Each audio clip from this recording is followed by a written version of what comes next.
কিনা বলো, দিদি নাম্বার ওয়ান দেখেছো?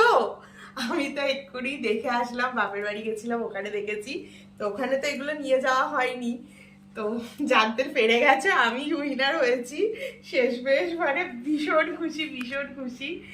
এতদিন আমি তোমাদের সাথে শেয়ার করতে পারছিলাম না, মানে বলে বোঝাতে পারবো না আমার কি অবস্থা হচ্ছিল। তোমাদেরকে আমি জানাতে পারছি না যে আমি হয়েছি শেষমেশ দিদি নাম্বার ওয়ান। অত বড় বড় মানুষদের সাথে খেলে মানে সবাই আমার উপরে, সবাই দিদি নাম্বার ওয়ান।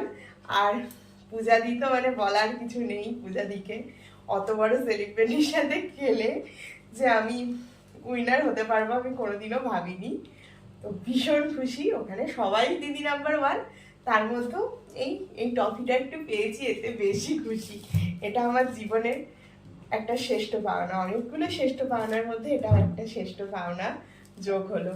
তোমাদের কতটা ভালো লেগেছে অবশ্যই কমেন্ট করে জানিও। আমি তো ভীষণ খুশি, ভীষণ খুশি। আর আজকে তোমাদেরকে আমি শেয়ার করতে পারলাম, এতে আরো বেশি খুশি। মানে তোমাদেরকে আমি কিছু না জানালে আমার ভালো লাগে না, সবকিছু আমি জানিয়ে দিই। তো এটা জানাতে পারছিলাম না, জানোই রুলস আছে। তো তোমরা দেখেছো, কেমন লেগেছে বলো। আর আমি হয়েছি তোমাদের ঘরের মেয়ে চুমকি, উইনার হয়েছে।